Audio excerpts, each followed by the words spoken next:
Olá, seja bem-vinda e seja bem-vindo ao canal do Senhor do Dinheiro, o canal onde você aprende como sobrar dinheiro no final do mês sem sacrifícios e mesmo que esteja num caos financeiro.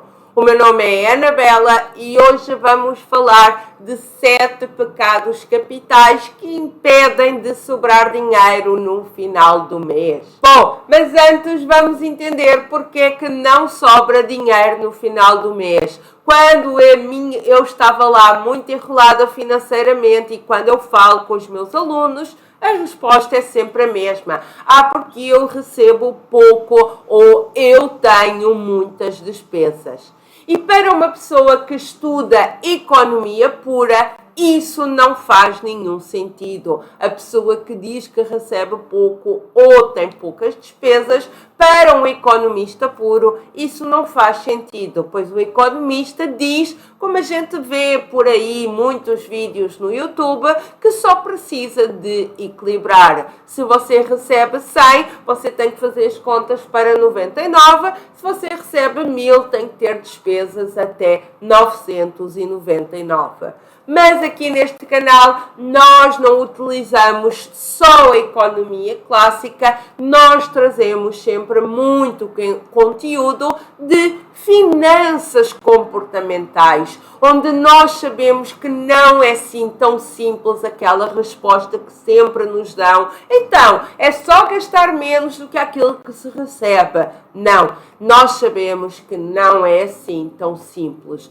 Existem vieses, ou seja, atalhos de pensamento, em que todos à minha volta, por exemplo, se pedirem um financiamento, eu acho que isso é que é o normal da vida adulto, é o viés da disponibilidade. E naturalmente que existem mais de uma centena de vieses que nos atrapalham nas nossas finanças e que nos impedem de sobrar dinheiro no final do mês. Existe também a influência do ambiente e finanças comportamentais nos traz muito bem quais são os 6 fatores do ambiente que nos influenciam, que nos fazem gastar mais do que aquilo que nós queríamos, e também as nossas crenças, ou seja, aquilo que nós trazemos do passado e que muitas vezes faz com que a gente não tenha o melhor relacionamento com o dinheiro. Bom, e por que é tão importante entender as finanças comportamentais? Primeira resposta óbvia. Todos nós estamos aqui um pouquinho cansados daqueles vídeos ou daquelas respostas que é, então, para você sobrar dinheiro, só precisa de gastar menos do que aquilo que recebe. Ah, sério? Não sabíamos isso? Sim, todos nós já sabíamos. O que nós precisamos de ajuda é para entender porque é que eu não consigo fazer.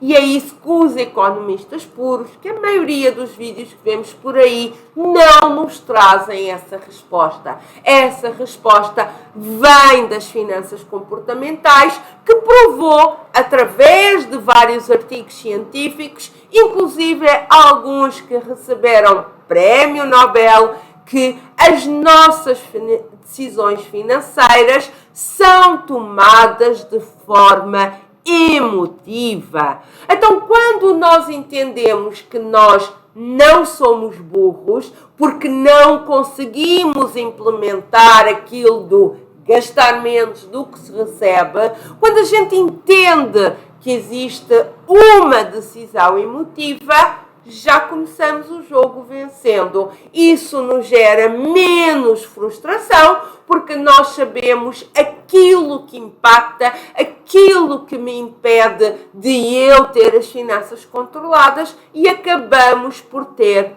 uma maior clareza. Entenda que as finanças clássicas, que é que a maioria dos educadores financeiros utiliza, lhe diz: você é o culpado, você tem que gastar menos que aquilo que recebe, você tem que fazer contas. Mas finanças comportamentais nos diz exatamente o contrário.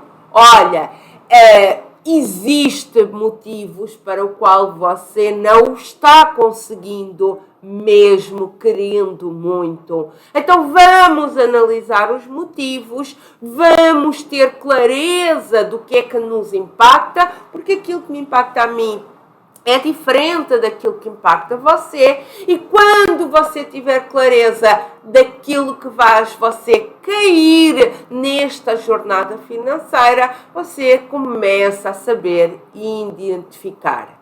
Para além disso, outra coisa muito importante é que o índice de educação financeira de todos os países, ele é constituído por 26% de conhecimento. O que é o conhecimento? O que é um CDB? O que é uma poupança? Tudo isso.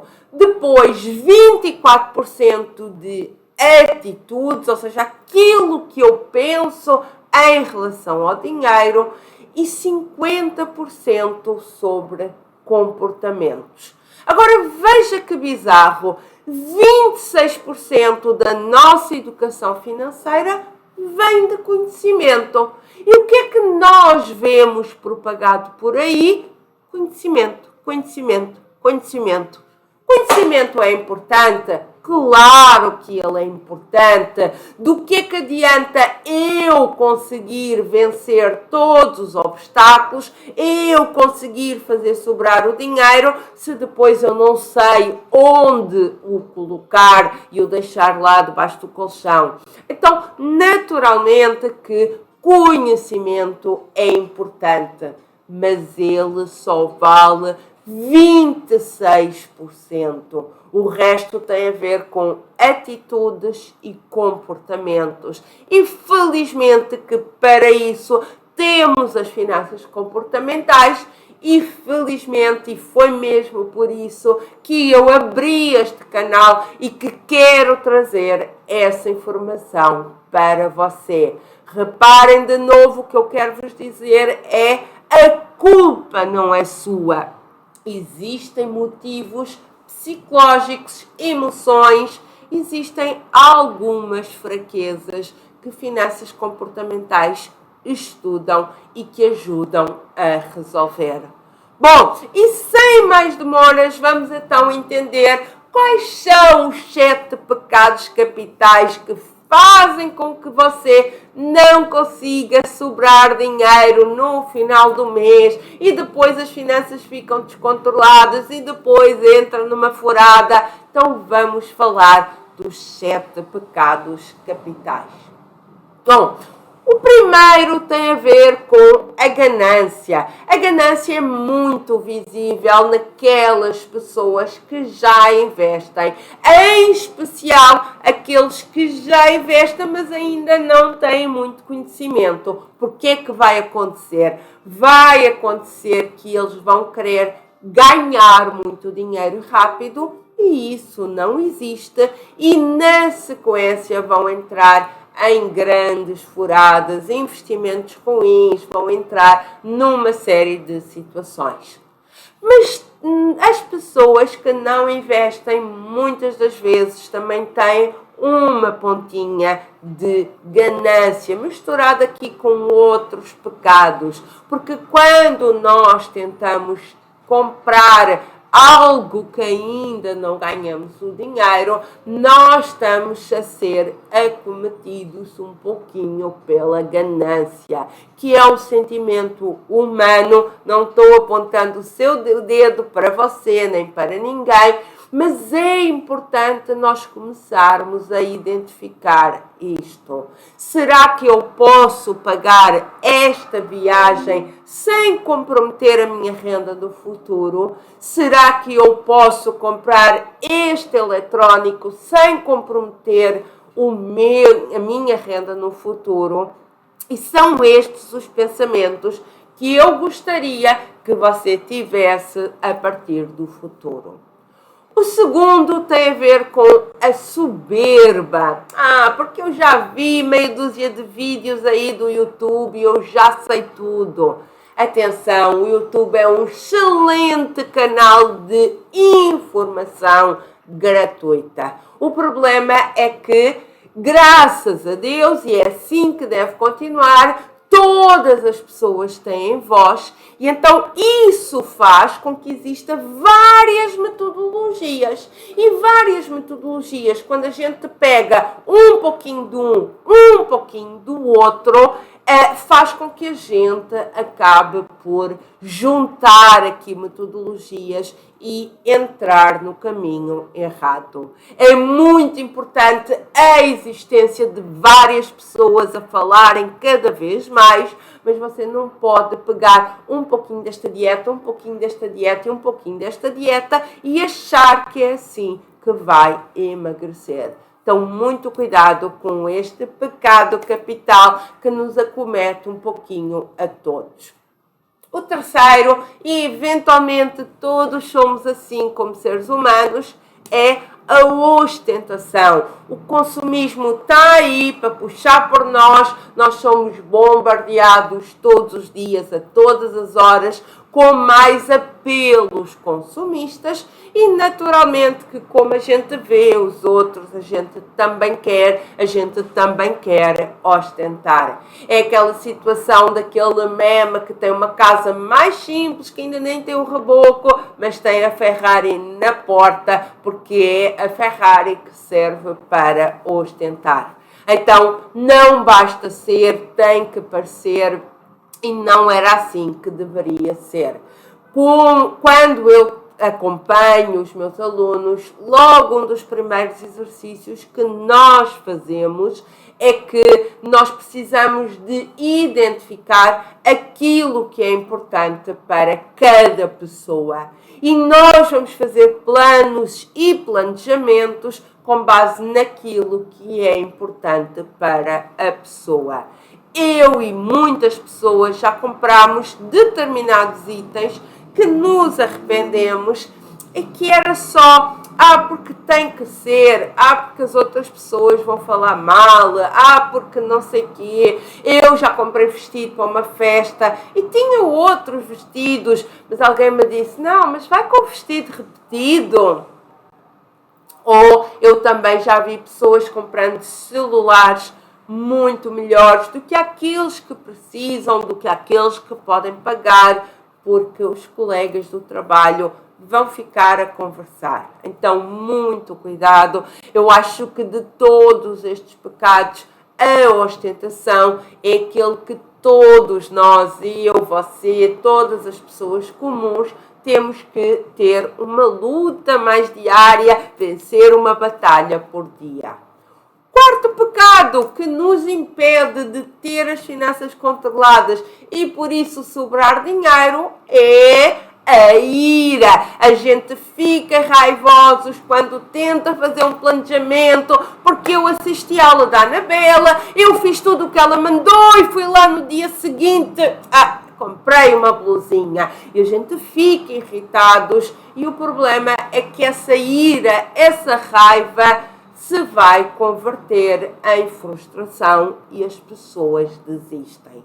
Então, não tem problema nenhum você ficar zangado quando tropeça, mas eu preciso que você seja mais generoso com você mesmo e que entenda, que faça esta reflexão. Por que é que eu caí? Por que é que eu ontem fiz um planejamento e hoje já o furei? O que é que me levou a isso? E seja mais generoso, porque nós não conseguimos fazer logo de primeira. O quinto pecado que nos impede de ter as finanças controladas é a preguiça. E muitas das vezes até é achar que vai ser muito difícil, que eu preciso fazer muita conta, muita planilha, muita coisa. E não é nada disso. Nós, para enfrentarmos a nossa situação, não precisamos de planilhas complexas, não precisamos de ser pós-graduados em matemática ou finanças. Não é nada disso. São contas simples de somar e subtrair. Mas você precisa de dar o primeiro passo. Você precisa, pelo menos de uma forma inicial, quando está aprendendo, dedicar um pouquinho mais, estar com mais atenção. É sempre assim quando a gente está começando algo de novo. A gente precisa, é tudo mais difícil e a única forma que a gente supera as nossas dificuldades é insistindo, insistindo, insistindo. Bom, o sexto pecado é a inveja. Inveja que, por definição, é quando a gente vê pessoas que têm algo que nós não temos e a gente fica infeliz. Olha que coisa louca, não é? A gente fica infeliz quando vê alguém conquistando ou tendo algo que nós não temos. E por que que a inveja impacta nas minhas finanças? Pois porque eu acabo por também ir comprar sem ter as mesmas condições, acabo muitas vezes até por entrar aqui numa competição, quando são pessoas próximas, familiares, irmãos, tudo isso, e tudo isso nos leva ao caos financeiro. E, finalmente, o último é a insegurança. Insegurança do quê? Insegurança por achar que é tudo muito complicado, que é tudo muito difícil, que eu não vou conseguir. E controlar as finanças não é nada disso. Controlar as finanças é um processo que você precisa de se dedicar, como aprender a cozinhar, como ir na academia, e depois as coisas saem de forma mais natural, em especial se você tiver acompanhado, se você estiver muito bem assessorado, se tiver alguém para comemorar as suas vitórias e também para dar um puxãozinho de orelha quando você faz bobagem. Então, destes 7 pecados, você se identificou com algum ou tem um outro aí na manga que faz com que você tenha mais dificuldades em ter as finanças controladas? Se ficou com alguma dúvida, deixa aí nos comentários. Nos vemos no próximo vídeo. Tchau, tchau. Controle as suas finanças.